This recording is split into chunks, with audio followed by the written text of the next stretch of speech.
Poetry has the power to help you feel better or worse in some cases. I hope the poems today will help you feel better. I've looked out into society and picked up some of the major themes that's going out there, and decided to create some poems concerning those themes I saw out there in society. So once again, I hope you stay with me and hope you enjoy the program. Our lesson unfolds with our first poem, which is entitled Women Pantsuits, and the poem reads, "Come and see the pants men have created for women. They are pantsuits. He made the jacket so it will strike midway the buttocks. With lustful eyes, he will see the imprint of women's private parts as they walk. He has fashioned the garments to take away the modesty due to women. He uses his garment as a curse and weapon to kill the glory and beauty of womanhood. Yet he desires their hair, breasts, and reproductive organs. He tells women it is more convenient to wear his pants suits than a dress. Silly women can't see the fox in him. Like a wolf, he has overwhelmed the markets with racks full of women pantsuits. He engraves slogans across the buttocks to satisfy men's sexual desires. He cuts holes in parts of the pants for men to preview the woman's body. He also places a zipper in front of the garment to be used in the same manner as man. He is a fox. Women step into his pantsuits one leg at a time, just like a man.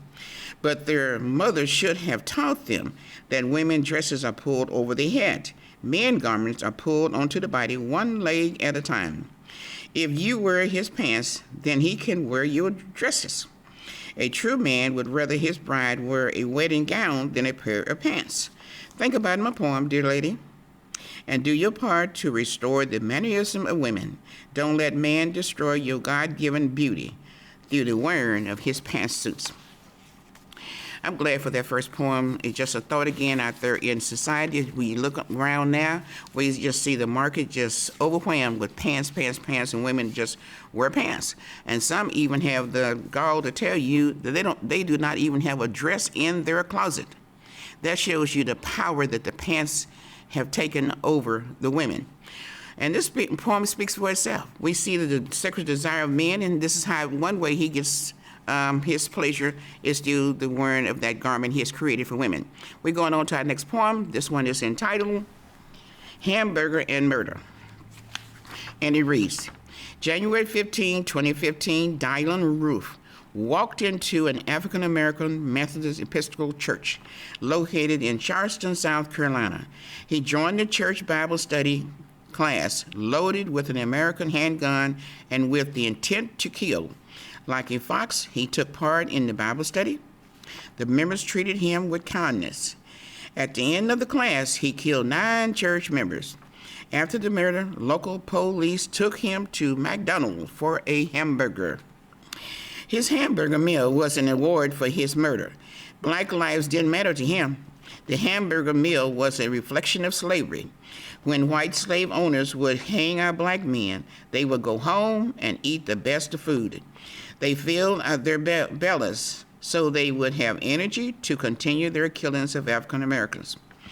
Behold, the church members saw this racist act from the white boy and recognized the old act to conquer and divide the African Americans.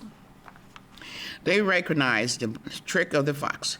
This historical Mother Emanuel Church forgave the white boy for his brutal act of white supremacy. They knew his mother didn't teach him to respect himself and others. They stood in unity to once again refuse the possible black and white race war and the breaking of the brother and sisterhood roots found in the African American race. Now, hopefully you was able to keep up with me on that particular poem and know the story behind the killing that there in Charleston, South Carolina at the Mother Emanuel Church. And the point I want to point out to you in this particular poem is the award he got. And I'm using that in a good sense. I think this child was awarded for killing 9 African American people with the treat of a hamburger and probably fries by the local police. And that just gives you to know black lives do not matter in that incident. We're going on to our next poem. This one is titled, Coronavirus. And this reads, why are our nations plagued with the coronavirus? The answer is simple: corruption in high places and among high officials. When man disregards God, he will send plagues. We have uncontrollable fires. We have waters overflowing their riverbanks. The streets are filled with filthy, contaminated waters. We have the coronavirus, the unknown sickness, who have no regard for children or adults. It is an ambassador for death and kills thousands across the nations daily. Our children are crying in the streets. They see parents that are helpless and can't protect them. Our automobiles and houses are swept away by strong winds, and our animals fear for safety. Who can stand this awesome hand of God? In the midst of this international health crisis, God sees his own and protects them. He will not let man take his glory. Behold, when there is corruption in high places, our God sends plagues to help mankind know that he alone is the Almighty God. So, children, the coronavirus is upon our nation because pride and corruption abide in the high seats of the land. So, we pray that man will repent from his evil and God will turn from his anger. Now, someone might say, after listening to that poem, well, we have floods and we have fires all the time, so what's the big deal? The big deal is you go back, if you're any kind of Christian at all, you go back and you look into the biblical histories and you see when corruption was in the land, you see how God responded to the corruption and pride. And this is what we see out there in our society now. A lot of corruption right out of the White House on the high seats of the land, and because of that, God has suffered this coronavirus, this dreadful disease to come upon us. And you think about it.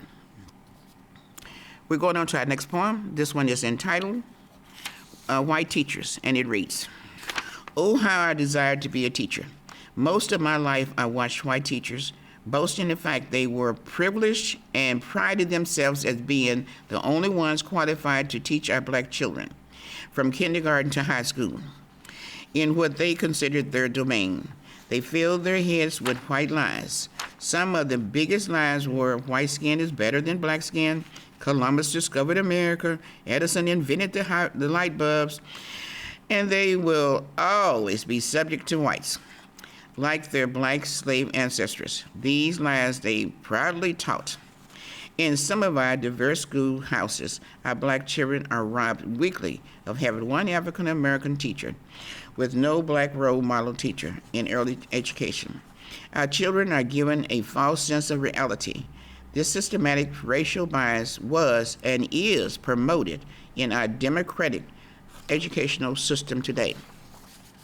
I take a special delight in that poem because I look back at my son's educational route, so to speak.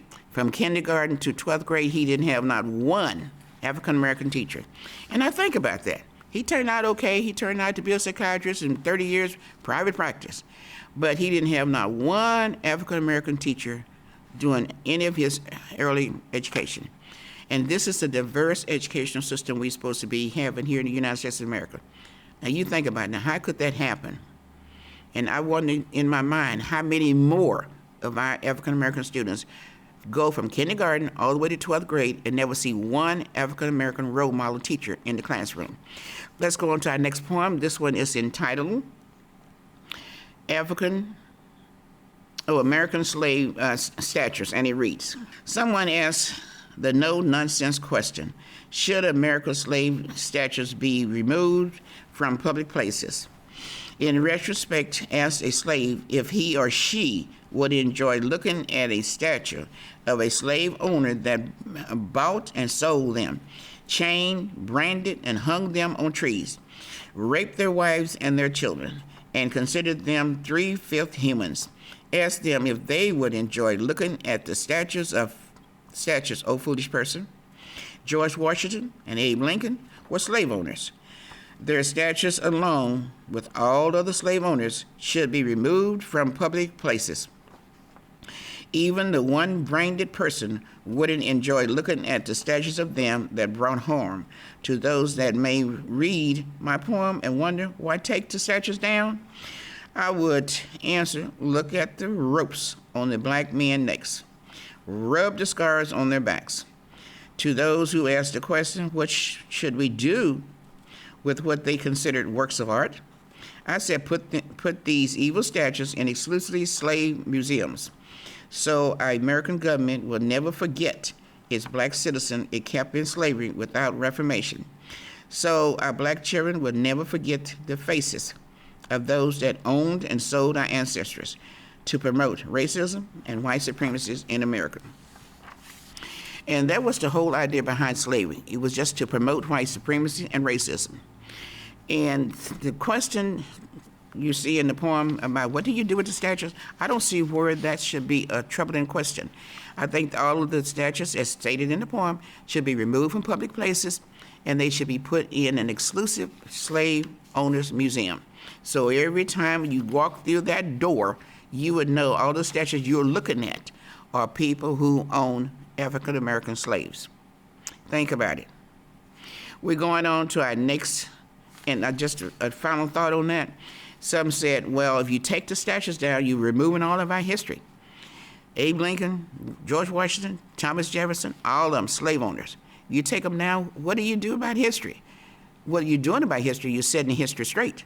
We're going on to our next poem. This one is entitled Nobel Peace Prize, and it reads, God declared peace with all nations by putting his Rainbow Peace Prize in the sky. Then came Alfred Nobel with his Peace Prize. O Israel, why did you let Trump deceive you? Haven't you heard? Didn't you know Trump hates President Obama for receiving the Alfred Nobel Peace Prize for his efforts toward international peace? Trump wants this prize so he can satisfy his ego. His every dream is to spite every work of President Obama because he is a black man. So you see, Israel, Trump, like a fox, bewitched you into thinking Jerusalem is the capital of Israel. He knew you would favor his decision in making Jerusalem Israel's capital. He needed the Middle East nations to nominate him for the Nobel Peace Prize. Trump used you in his decision, not to promote international peace, but to continue his hatred for President Obama.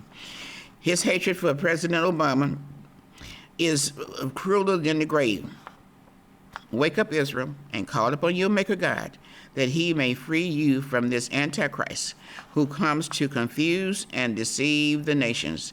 Trump ignores God's Rainbow Peace Prize because he is not for international peace.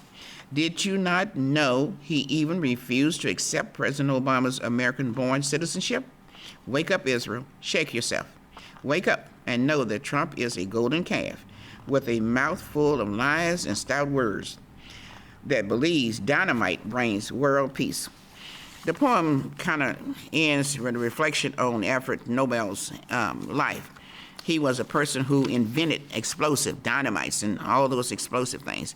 And he kind of thought in his mind that that was a way and a manner in which to have peace in the earth by using dynamite. I like the part that tells about the rainbow. If you're a Bible reader, you know God put this rainbow in the sky after the flood with Noah to show that he wanted peace with mankind. So when you see the rainbow, that is a prize, a peace prize that the Lord put in the sky so you can see. And every time you look at that rainbow, you should think in your mind, God wants peace with man. Let's go on to our next poem. This one is entitled The Black-Skinned Woman, and it reads, The black-skinned woman is a true image of Africa. She is African-American and war daily with the yellow-skinned black woman. The black-skinned woman is full of wisdom. She was raped by white slave owners and brought forth their yellow-skinned babies, but she boldly freed a lot of African slaves. The U.S. government never saw her worthy to serve on its Supreme Court. Vice President Biden overlooked her. He picked the yellow-skinned black woman to be his vice president. He picked the one with no African roots. America claims all non-white skin black. This racist belief adds to the U.S. color game. This promotes yellow skin is better than black skin. But we know yellow skin is a curse from slavery. We know non-white skinned black people will never ever be African Americans. Black skin is pure and exceeds yellow skin. It is more precious than diamonds. Val Demings was one of Biden's possible vice presidents, but her skin was too black for America to accept. Biden knew she wouldn't be accepted. He knew he had to pick the yellow-skinned black woman to keep peace with white America. The African-American woman, again, is denied an opportunity to hold a high position in America. Her God-given black skin frightens Caucasians. What a wonder about the black-skinned woman. When this night passes over, her beautiful black skin will be accepted by America and the world, and she shall be an eternal bride and queen of all women. I just want to do a reflection on the poem I just read to you by Nobel Peace Prize. We see that the gay and lesbians had used the rainbow as their symbol, and I think that is just it's terrible. It's an evil and a wickedness that should not be in the land that we're living in. That they should take God's symbol of peace that he put in the sky to show men that he wanted peace with them, and then they're going to take that with their corrupted lifestyle and use that as their symbol. Now just another thought on the poem I just read to you, The Black-Skinned Woman. The poem speaks for itself. The black woman has never, ever been nominated to be on the Supreme Court, never, ever been nominated to be in any kind of real high position, like Speaker of the House here in the land. And it's terrible how that this one lady, the black-skinned woman, has done such awesome things for the nation, and she just totally denied any type of high position. We have to take a break, and I will see you shortly after break. Next poem is entitled The U.S. Supreme Court, and the poem reads, some said the Jews want to take over the U.S. These also fear the Muslims. What is wrong with this picture?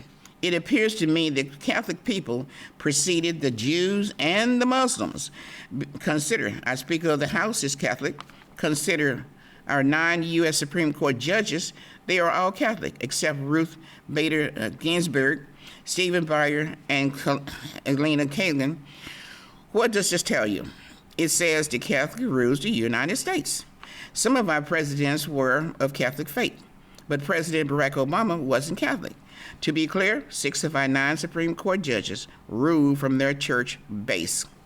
The Muslims nor the Jews have the level of power in the U.S. as the Catholic churches. The Catholic rules most of our major schools, banks, hospitals, and charity organizations. They control major grants for our communities and schools. When the U.S. can free itself from the power of the Catholic, then we will have a better America. Though they sit on the high seats, their churches are filled with priests that molest our children. The country turns a blind eye to this abuse because it knows big money flows through their churches. So, where is the diversity of the U.S. Supreme Court? We have white faces and no black woman. Going forth, we must realize for our country to grow, we must have more of a diversity to judge our country. What more can I say? This poem speaks for itself. We have the Catholic people here, and then if you look at all the key positions in the United States, believe me, they are being held by Catholic people. And then you got this big complaint out there in the society about the Muslims and the Jews. When, if a person just face the fact, you know that the Catholic people rules the United States. And I think that's a dirty shame. We're going to move on to our next poem. This one is entitled Black Women Hair Discrimination, and it reads, as a child, I lived on a farm in Tennessee, saw and fed sheep daily, but I never saw a sheep with straight or long, silky-looking wool, nor did my father add chemicals to straighten the sheep's hair. So Jesus' hair was like sheep wool. Am I to believe All of the Caucasian artists that drew his picture were unaware of what wool looked like because they have his hair long and straight. What a joke. Now we have those that believe that African Americans' hair, which is a replica of Jesus' hair, is bizarre because it is not like their hair or the image they portray in the pictures of Jesus. What a joke. This outlandish discrimination of black women's hair is ludicrous. The black women of the Bible braided their hair. They brought forth the first hairstyle to be used on hair like sheep wool. Their hairstyle will never fade away. It is stylish and beautiful. No other texture of hair can match the black women's original hair, nor the skills needed to manage the hair. So, my dear black lady, be proud of your God-given hair. Know it is the unmatchable glory our God has given you. Never play down your hair to match other races' hair texture. It took Senator Holly Mitchell Crown Act law to stop some of the discrimination against our natural hair. If putting gold, ribbons, and flowers in your braided or unbraided hair distract men, so let it be, and know your beauty suppress your hairstyle, but never the glory our God has placed in your thick or thin hair. Senator Holly Mitchell in California had to go to court just to let the employers know that black women had a right to wear their hair in a natural sense. I think it's a shame and pity that the hair you're born with, you had to make an excuse for it. You didn't make the hair. God put it on your head. So why should you make an excuse for the hair that you was born with? We're going on to our next poem. This one is entitled U.S. Governors. And this poem here gets my attention. And I'm hoping that you'll share your thoughts on this poem with your neighbors as I read it to you. And it reads, all of our United States governors are Caucasians. What a joke. The United States prides itself of being a country of diversity. What does this tell you? It tells me that white supremacy still rules in the country. It tells me that African Americans are still considered 3/5 humans when it comes to governing our country. It also tells me that Caucasians believe they should rule from the highest seats in our country. This ultimate lesson is that white believes black-skinned people are not worthy to rule over their people. The country is filled with immigrants, yet white power is the name of their game. One may ask why. When blacks built the White House, they ruled and brought forth inventions that they claim. At this late hour, some Caucasians still believe blacks should still be their slaves and feed their babies.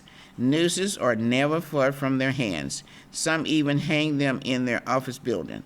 Where did white power come from, dear lady? It came up out of their skin. Some believe white skin makes them the better person, not realizing that all skin is made out of dirt and will one day dissolve and return to dirt. This leaves the U.S. government seats of all 50 states filled with an unseen pride and a systematic racial attitude. For governors' seats are bitter and cruel and can only be overturned through civil justice. A weak land is not the bridge to cross to overturn the U.S. government seats to include blacks. Only civil justice will prevail, and it shall be. A thought on that poem is that human beings need to realize, I don't care what color your skin is, you're made out of dirt, and you're going back to dirt. So the white skin, the yellow skin, the red skin, you name it, it's all made out of dirt, and it's going back to dirt. That's just a thought on that poem. But another thought is, think about it. 50 states, not one African-American governor. That's an awesome thought. Let's go on to our next poem. It's not new. It's the title of it, and it reads, there is nothing new under God's sun. The birds sing and the river flow. The earthquakes shake the earth. The lions still roar and the flowers blooms. It's not new. What has been has already been, and what is to come has already been. Men covet the beauty God has given to women. He thinks in his evil mind daily ways to steal the beauty away from them. Sometimes he will wear their dresses and make his face as a woman. He created the pants as the means to steal the manner and beauty of women. Man thinks the more he dresses them as men, the more they will become like man. He has them to smoke cigars and cross their legs so he can see up their thighs to satisfy his sexual desires. It is not new. At times he causes them to drink until drunk, to take advantage of them and steal their beauty. He calls them filter names through music to load their conscious and subconscious mind and make them feel less than woman. He walked around heaven as an angel. He got caught up in his heavenly beauty. He was tossed out of heaven and have been trying to regain that glory and beauty he had over woman. He will never get it back. God has given woman eternal beauty and adorned her as his bride. It is not new. Weak men and men of pride will always be haters of the woman's beauty. God has made man to go out and work till he sweats. And for whatever reason, these men today, some of them, think that they should be a creature of beauty. That is not the intention God had in his mind when he created male. He created you to go out, work the ground, work till you sweat. And the woman is a creature of beauty. Think about it. And why we have some men want to wear dresses and even make movies wearing dresses and think it's something cute. I don't see anything cute about it. It's a mockery of women. We're going on to our next poem. This is entitled Voices for Service. For Justice, rather. Voice for Justice. And it reads, our young black men and women has taken to the streets to protest the abuse of their slave ancestors. They carry their banners in hand. They can feel the chains on their ancestors' feet and hear the mothers crying for their children being raped by white slave owners. They hear the loud laughter of the slave owners, placing the noose around the necks of black men as their feet dangle in the air from trees. They know they won't have to stand still to see how far Pharaoh's army is behind them before they cross their Red Sea, because their Pharaoh sits in the White House and still refuses to let them go and have due justice. They know the killings of their young brothers and sisters in the streets of our cities by policemen must be stopped. Most of the Jim Crow laws cease to be. Our young people don't see dogs hunting them. They see human mad dogs that meet them with tear gas. They also meet racism and acts of white supremacy. They press on and protest peacefully in the streets. They carry their pain and cry for justice in the street, in hopes their voices will be heard by high officials of the land. Behold, they hear voices of their white friends. They hear Mexicans, Asians, and Native American voices. They hear international voices that realize Black Lives Matter. Yes, at times our young people express anger, but they knew their elders wished them well. A lot in that poem to consider, because we see a lot of protesters out there in the street. And remember, the whole idea behind bringing these poems to you is to address some of those themes, major themes we see out there in the street. And protest is one of those themes that's going on right now.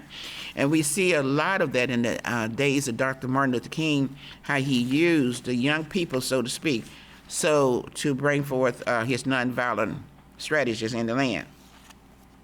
And the young people have a right to be angry. You think about generations of slavery, it just trickled right down to them. So now they want to have their voices heard. We're going on to our next poem. This one's entitled, I Was There, and it reads, I was there when you didn't see me. I was there. I saw you beat, hang, and rape my people, but you didn't see me.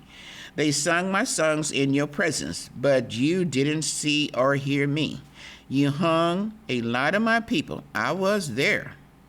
You put them in chains and made them work with sweat drops like rain falling from their faces. I was there but you didn't hear me.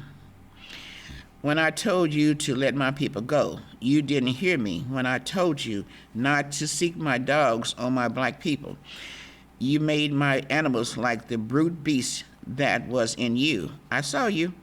My people will arise and fly like eagles above your wickedness and devour you like lions without mercy. It is a new day now because you didn't hear me.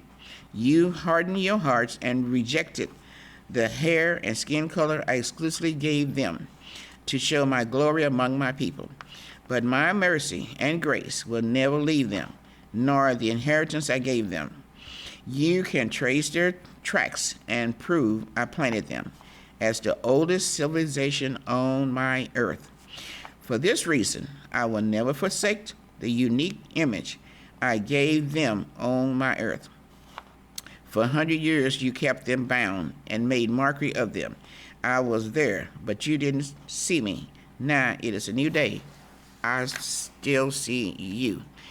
Now, I just take a special delight in that poem because you think about all the different races that come here to the land of the United States of America.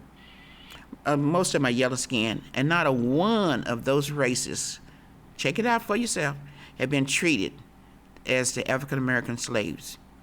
And that's a shame and a pity to just even think that. But this poem is written in the first person, and this way I want you to kind of receive it is like that's the voice of the Lord speaking. We're going on to our last poem for the night, and this one is entitled Women Without Pants, and it reads, Can women climb trees without wearing pants? I did. Can women wear bicycles without wearing pants? I did. Can women ride a horse without wearing pants? I did. Do women have to expose their bodies in normal daily activities? In a word, no. Your mother should have taught these lessons. When a woman knows how to control her body, she can enter any facet in life without pants. Women and feminism who want to be equal with men will never learn how to carry their bodies without exposure. They just want to be equal with men. This is a silly goal for some women. They are dull to the fact that a woman will never be a man, nor will she be equal with men. God has made male and female. God is not confused. He gave man and woman a proper place on earth. Yell if you want to, it will not help. God is the same yesterday and today. So my poem continues. Some women refuse to have a dress in their closet. This reveals the power of the government. Imagine a world without women wearing pants. If every woman refused to wear the pants garment, the market would crumble like a cookie. Men would realize women are due respect and honor and would have no other recourse than to give woman her due respect and honor. I blame parents for not teaching their daughters the way and manner of a woman. I blame parents for not keeping modesty as a centerpiece in their homes. When the lesson of modesty and respect for women return to the homes, stages and movies won't be filled with naked women, nor would you have a woman call filthy names in songs, my dear lady. We have a battle against foxes and wolves, found among the sons and men we fail to teach how to not disregard our God-given beauty and honor. I am so glad to have created that poem because it says loud and clear, women have just about lost their honor by and respect by wearing these pants that man has created for them. The poem talks about the man has been a fox, and he is a fox. He knows just how to bring women down through this garment called pants. And that's what he's doing, loud and clear, right in front of your face. But the women, the poem tells you about the silly women. The silly women buy right into that. So you think about my poem, it speaks for itself. And once again, these are themes that I saw out there in the society that I want to share with you through poetry. Be blessed. And hopefully you'll have a nice idea next time you look at these different themes in society, you could come forth with some more ideas of what you can do, your part, to improve these things we see out in society. So be blessed.